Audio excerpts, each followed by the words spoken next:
투미TV 시청자 여러분 반갑습니다. 당신의 부동산 주치 김재경 소장입니다. 제 옆에는 정말 특별한 분이 나와 계시는데요. 안녕하세요. 안녕하세요. 네, 반갑습니다. 스마트튜브 김학렬 소장입니다. 반갑습니다. 네. 빠숑님을 모르시는 분은 없으실 것 같아요. 근데 제가 그동안은 빠숑의 세상 답사기에 항상 출연으로 갔었는데 처음으로 투미TV의 빠숑님을 모셔보았습니다. 2021년도 연말 정말 마지막 촬영이라고 할 수 있는데 이 특별한 날을 빠숑님과 함께해서 영광이라고 생각하고요. 일전에 투미TV에서 제가 빠숑의 세상 답사기 나갔었을 때 김재경 소장이 바라보는 2022년 부동산 경기 전망을 찍어본 적 있잖아요. 네. 이번에는 좀 바꿔서 빠숑님이 생각하는 2022년도 경기 전망을 물어보려고 이렇게 자리를 해보았습니다. 자, 그럼 본격적으로 질문 들어가도록 하겠습니다. 2022년 부동산 어떻게 보시나요?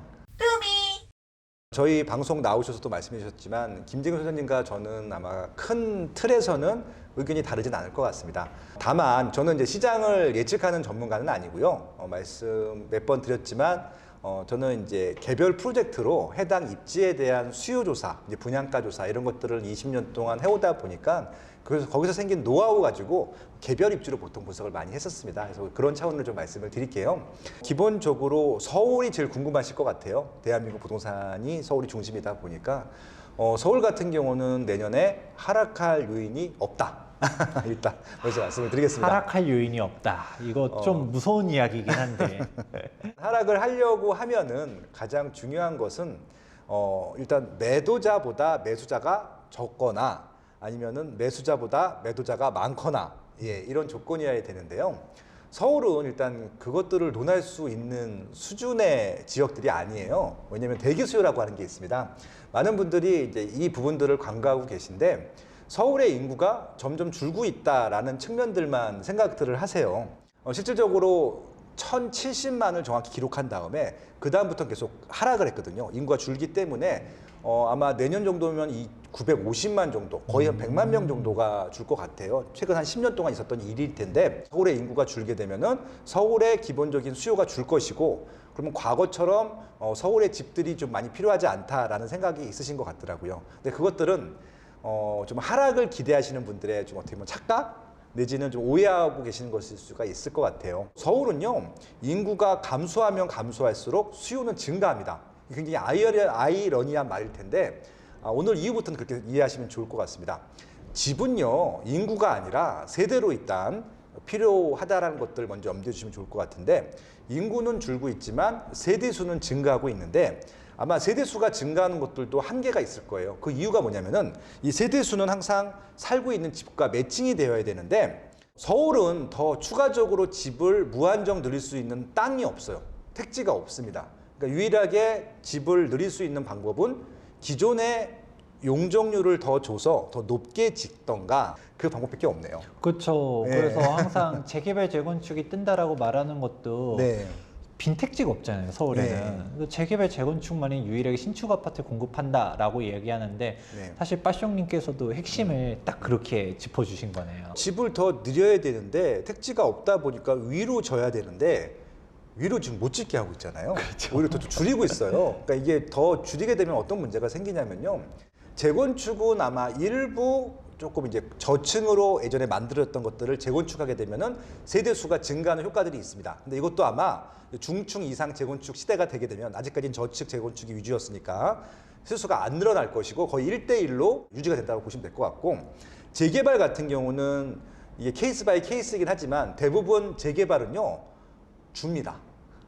살고 있는 세대수보다 우리가 입주할 수 있는 세대수가 줄 거예요. 왜냐면은 기반시설도 들어가야 되고 옛날보다 쓰던 면적도 넓어지기 때문에 아마 줄 겁니다. 그럼 결론부터 말씀을 드리게 되면은 생각보다 우리가 서울 내에서 증가하는 세대수보다 우리가 필요로 하는 집들의 숫자가 훨씬 더 많을 텐데 그만큼 충분히 공급이 되지 않다 보니까 서울에서는 세대는 분화되는데 집이 부족해서 서울서 증가한 세대수가 경기도나 인천으로 계속 유출이 되고 있거든요. 최근에 경기와 인천은 인구가 굉장히 급속도로 증가를 했거든요. 내년에도 똑같은 현상들이 이루어질 텐데 결국은 서울 인구가 감소하고 경기나 인천의 인구가 증가하는 이상 서울은 다 대기 수요거든요. 경기와 인천으로 밀려난다 하더라도 그들은 경기나 인천 시민이나 경기도민이 아니라 서울의 대기 수요라고 생각을 하고 있어요. 대표적인 케이스가 전데요. 예, 서울 살다가 신혼 때 경기도로 갔다가 다시 서울로 왔거든요. 네. 그러니까 저는 뭐 상관이 없었는데 저희 와이프 같은 경우는 항상 서울 시민이라고 얘기하고 다녔다는 10여 년 동안 그것도 결국 서울 시민이 됐는데 결국 이렇게 대기 수요가 많은 것들이거든요. 그분들은 서울을 포기하지 않을 거예요. 결국은 서울에 더 들어가기 위해서는 남들보다 돈을 더 많이 지불해야 되는 것들이 필연적으로 발생할 것이고 뭐 단기간 한 달, 두 달, 세 달 이렇게 단기간 끊어서 보게 되면은 조금 시세가 빠지는 지역들도 있을 수 있겠지만 궁극적으로 뭐 3년, 5년, 10년을 보게 되면은 서울은 집값이 빠지기가 어려운 구조다. 이거를 정리해보면 기본적으로 서울은 재개발 재건축을 한다 하더라도 세대수가 그렇게 크게 늘어나기가 어려운 구조다. 그리고 지금 인구수가 줄어든다라고 사람들이 이야기는 하지만 그 인구수가 줄어드는 게 실질적인 가구의 분화, 인구로 보는 게 아니라 가구 수로 봐야 되는 거고 우리가 1인 가구가 늘어나고 뭐 이렇다 보니까 오히려 주택은 그대로인데 그게 경기도나 인천 쪽으로 빠져나간다. 그렇죠. 그리고 이 수요들은 결국은 서울의 대기 수요다.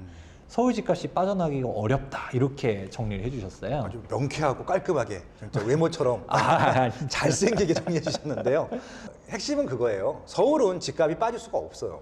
결론부터 말씀을 드리면은 5년, 10년 동안 미래 시장을 본다 보면 빠질 수가 없는 구조고 서울의 집값을 빠지게 하기보다는 서울의 집값이 더 많이 올라가는 것을 막을 수 있는 방법들밖에 없다는 말씀이고요. 그것은 서울로 들어오는 수요들을 해소화시켜주는 거예요. 그 방법이 결국 경기도나 인천의 신도시인 것이고 그리고 출퇴근을 좀 원활하게 하기 위해서 광역 교통망들을 만들어줍니다. 그것들을 통해서 서울로 밀려오는 수요를 막을 수 있을 뿐이지 서울 수요를 줄일 수 없거든요. 그러니까 아마 이 방송 이후부터는 얼만큼 더 빨리 올라가느냐, 덜 올라가느냐, 어딘 더 많이 올라가느냐, 어디 덜 올라가느냐 이 정도 차이지 서울 집값이 빠지길 기대하는 것은 좀 어렵다. 물론 이제 단기간 보면 빠질 수 있어요. 왜냐면 한꺼번에 수요가 몰리게 되면요 솔직히 거품도 발생을 하거든요. 거품이 조정되는 기간은 발생할 수 있겠지만 궁극적으로 서울의 집값은 빠지기 어렵다라고 일단 말씀을 드리고요. 그래서 서울은 더 논의할 필요는 없을 것 같아요. 언제 들어가고 어떻게 들어가냐 문제지.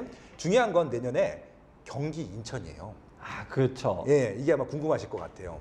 왜냐하면은 작년 2022년도에 제일 크게 상승한 데가 어딘 줄 아세요? 세종시가 압도적으로 1등했습니다. 진짜 압도적인 1등이었었죠. 근데 1등을 했는데 2021년도에 꼴찌를 해요.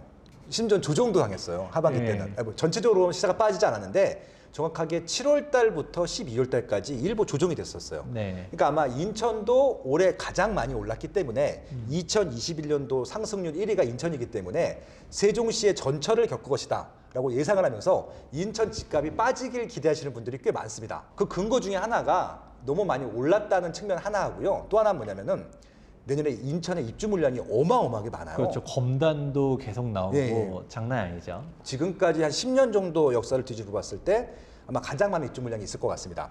그렇기 때문에 많이 올랐고 많이 오른 것들에 대한 조정 수요가 나올 것 같고 입주 물량도 많기 때문에 아마 조정이 될 것이다라고 기대를 하고 계시는 분들이 꽤 많습니다.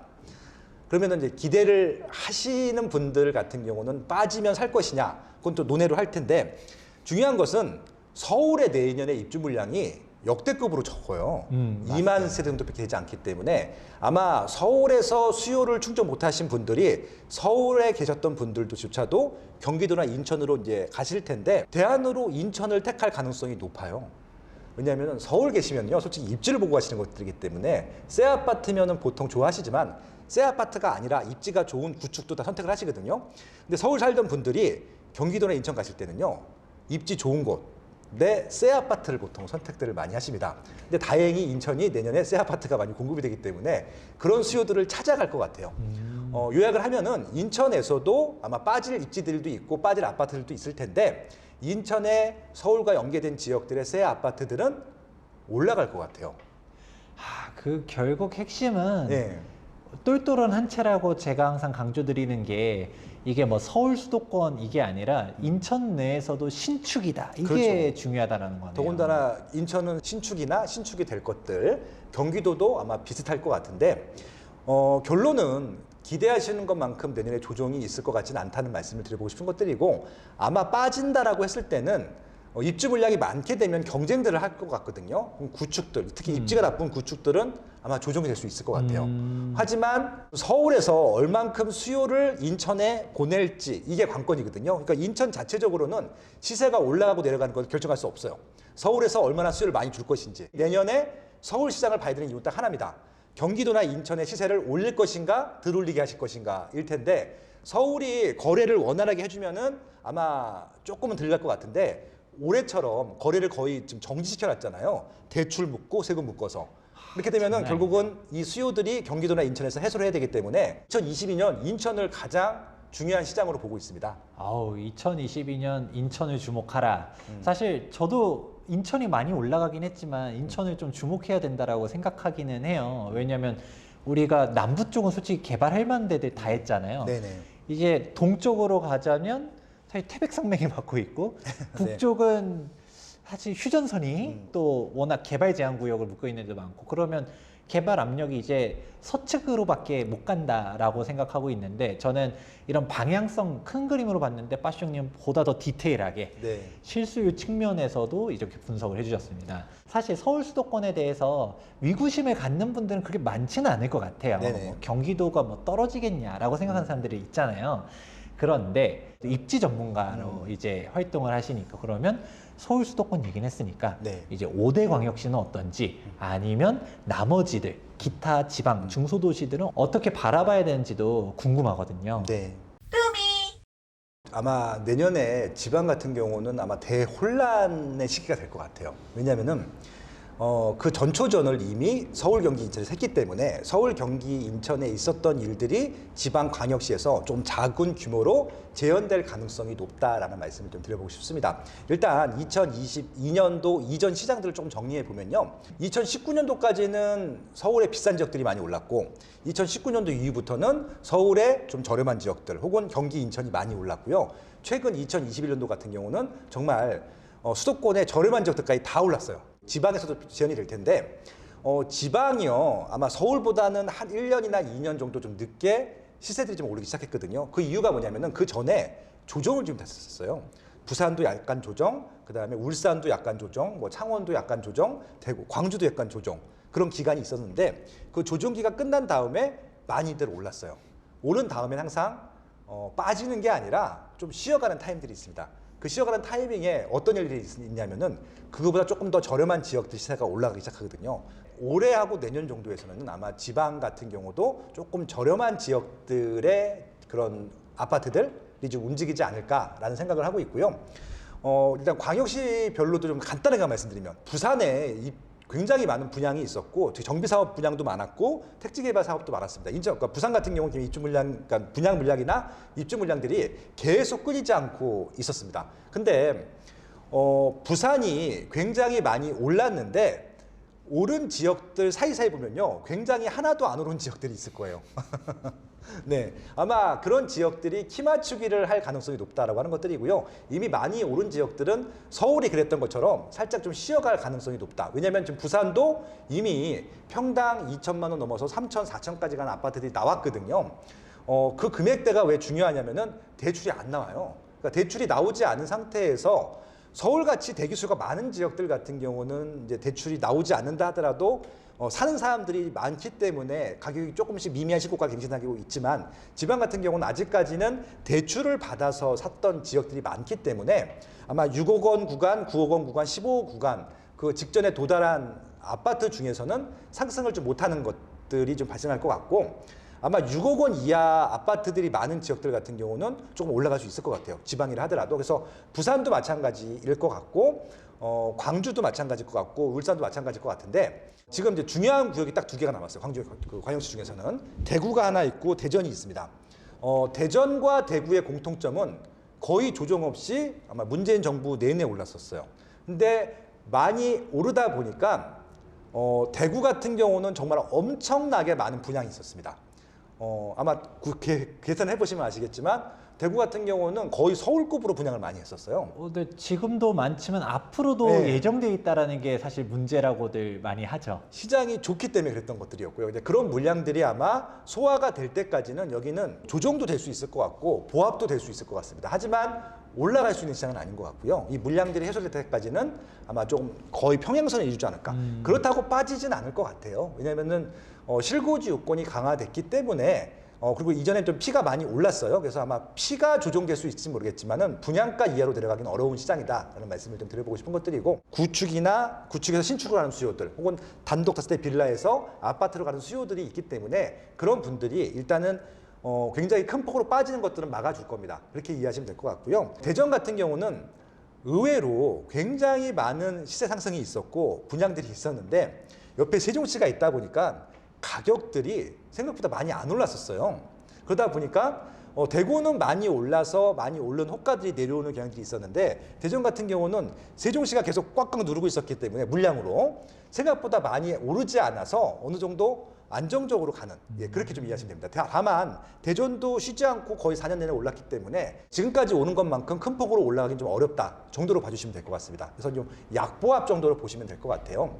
그래서 아까 첫 번째 질문할 때도 답을 제가 하나 안 드렸던 것이 있는데, 인천이 그렇게 많이 올랐는데도 더 올라갈 여지가 있냐라고 말씀하시면요, 대전하고 똑같이 말씀을 드리는 겁니다. 이미 옆에 경기도나 서울에서 상한선은 많이 올려줬고 올려놓은 과정 중에서 인천 좀 소외가 돼 있었거든요. 인천은 오래 오는 거예요. 그러다 보니까 그렇게 많이 올랐다 하더라도 쌉니다.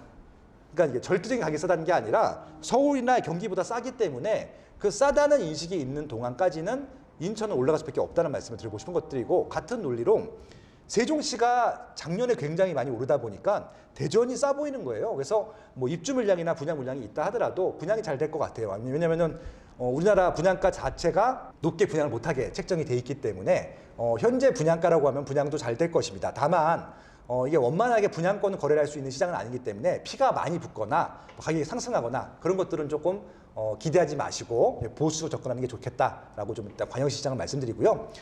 지방 중소도시 같은 경우가 내년에 굉장히 좀 핫할 것 같아요, 제 생각에는. 오히려 네. 지방 중소도시를 주목하라라고 할 수 있는 건가요? 지금까지 서울, 경기, 인천과 광역시는 다 규제적입니다. 네. 규제적이기 때문에 이게 투자자들이 적극적으로 들어갈 수가 없거든요. 근데 지방 중소도시 같은 경우는 아직까지 투자자들도 들어갈 수 있어요. 기존의 실수요자들도 거래를 할 수 있고 투자자들도 들어갈 수 있기 때문에, 더군다나 지금 거의 투자를 거의 묶어놨었잖아요. 그렇죠.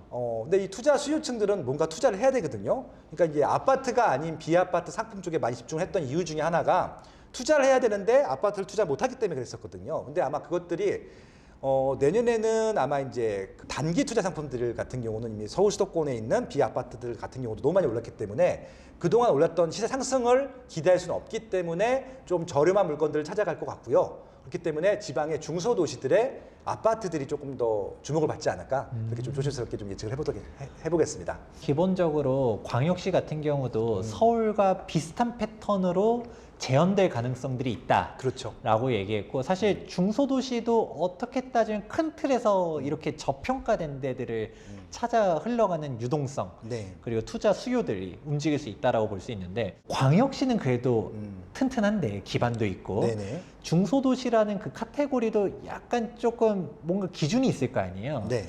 뭔가 빠숑님이 또 이 정도 선 인구 정도면 괜찮다, 아니면 뭐 이 정도 인프라 정도는 좀 괜찮다라고 하는 기준이 있을까요?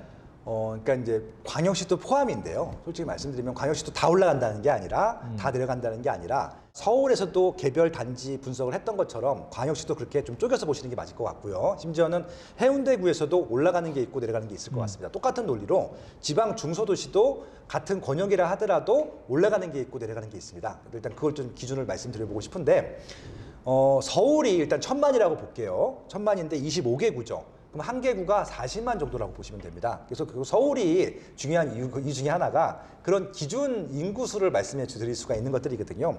보통 한 도시를 한 40만 정도라고 보면은 그 40만 도시 내에서는 자체 수요가 돌아가는 것들이 있어요. 그래서 지방 중소도시 볼 때는 일단 40만이 넘는지 안 넘는지, 일단 40만이 넘게 되면요, 절대적으로 수요가 있는 지역들이 있어요.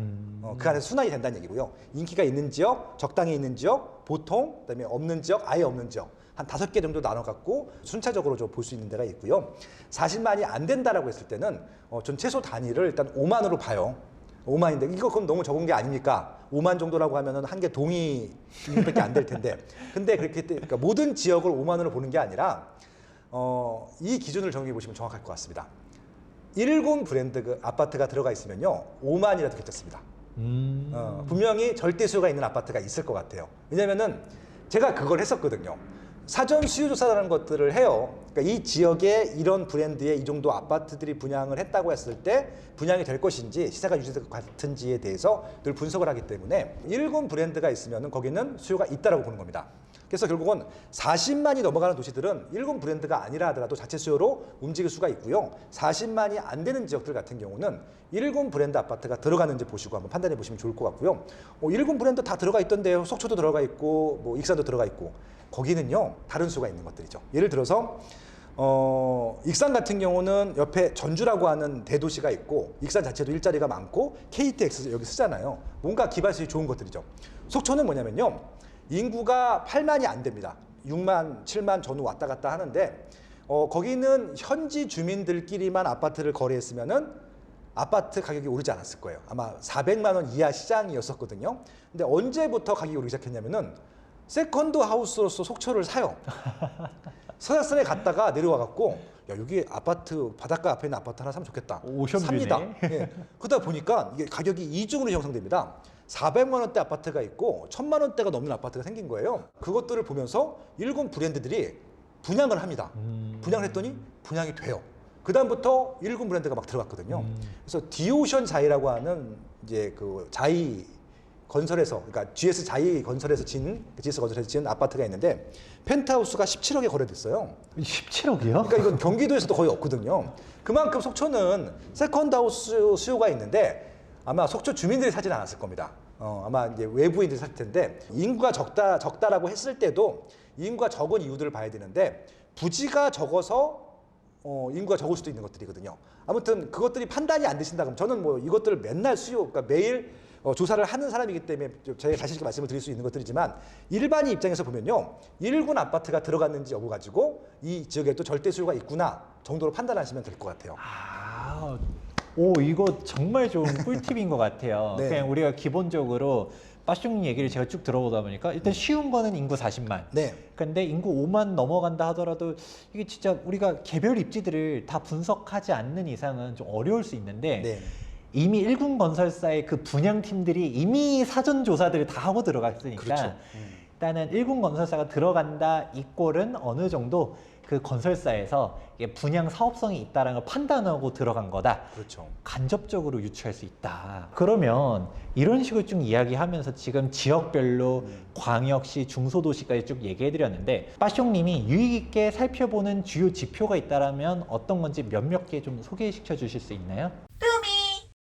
저는 이제 리서치 회사에서 20년째 일을 하고 있고 지금은 제가 회사를 차려서 리서치를 운영하고 있는데 매일 하는 게 통계 분석이에요. 여러분들한테 칼럼을 쓸 때나 책을 쓸 때나 설명을 할 때는 통계 자료를 설명드리지 않습니다. 왜냐하면은 통계 수치를 봤을 때 그 통계 수치를 유의미하게 그러니까 정확하게 분석하고 해석해서 이해할 수 있을 정도가 되려고 하면은 10년 정도는 보셔야 돼요. 그러니까 그것들을 제가 거짓말을 하면서 설명할 수 있어요.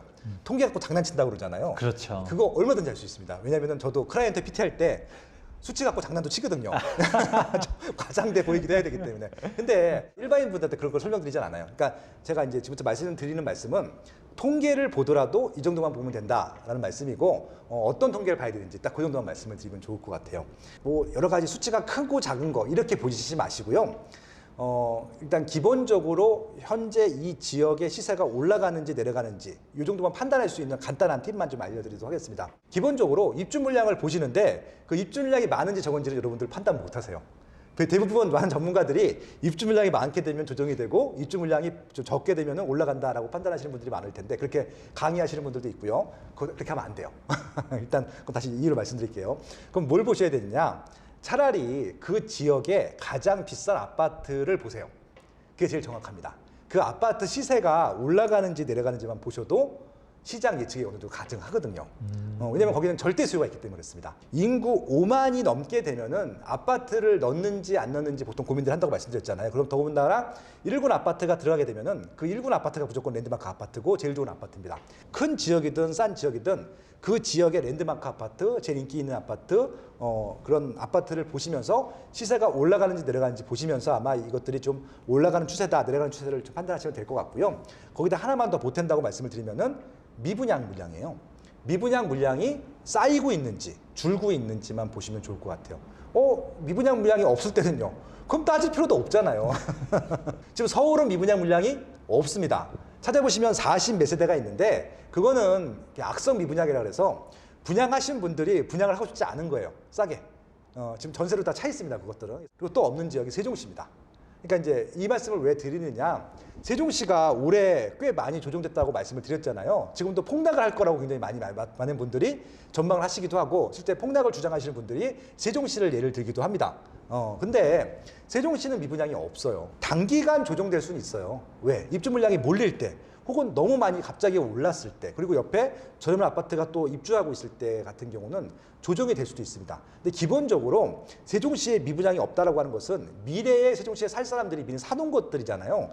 그게 투자 수요라고 하더라도 어차피 여기는 수요가 있다라고 판단했기 때문에 사둔 것들이고 안 팔잖아요. 그런 것들을 본다라고 했을 때는 미분양이 없는 것 자체가 큰 의미가 있다고 보시면 될 것 같습니다. 결국은 이제 두 가지만 보시면 돼요. 그 지역의 제일 비싼 아파트 가격이 올라가는지 내려가는지만 보시면 좋을 것 같고 미분양이 있는지 없는지만 보시면 될 것 같고 이 두 데이터만 크로스로 보시게 되면요. 누구나 이 지역의 시세가 올라가는지 내려가는지 이거는 농담이 아니라 100% 맞을 수 있어요. 100%. 근데 이렇게 간단한 팁인데도 이걸 보통 안 하시고 입주 물량이 많습니다. 너무 많이 올랐습니다. 한국 부동산원, 한국 KB 시세들이 마이너스 떴습니다. 이제 폭락할 겁니다. 네. 이렇게 논리를 만들어 가세요. 근데 사실 말이 안 되는 게 집값이 빠진다고 그 아파트에 살고 있는 사람들이 집을 팔 게 아니잖아요. 왜 그러냐면은 투자하신 분들은 팔 수 있어요. 거주할 필요가 없으니까. 근데 실거주 목적으로 하신 분들은 집값이 빠진다 하더라도 팔지 않아요. 제일 인기 있는 아파트, 제일 비싼 아파트는 가장 인기 있는 아파트고 수요가 많은 아파트이기 때문에 그 아파트와 주변에 있는 미분양만 보시더라도 충분히 예측이 가능하다. 그렇게만 말씀드릴게요. 와, 진짜 지방도 지역이 정말 많잖아요. 근데 네.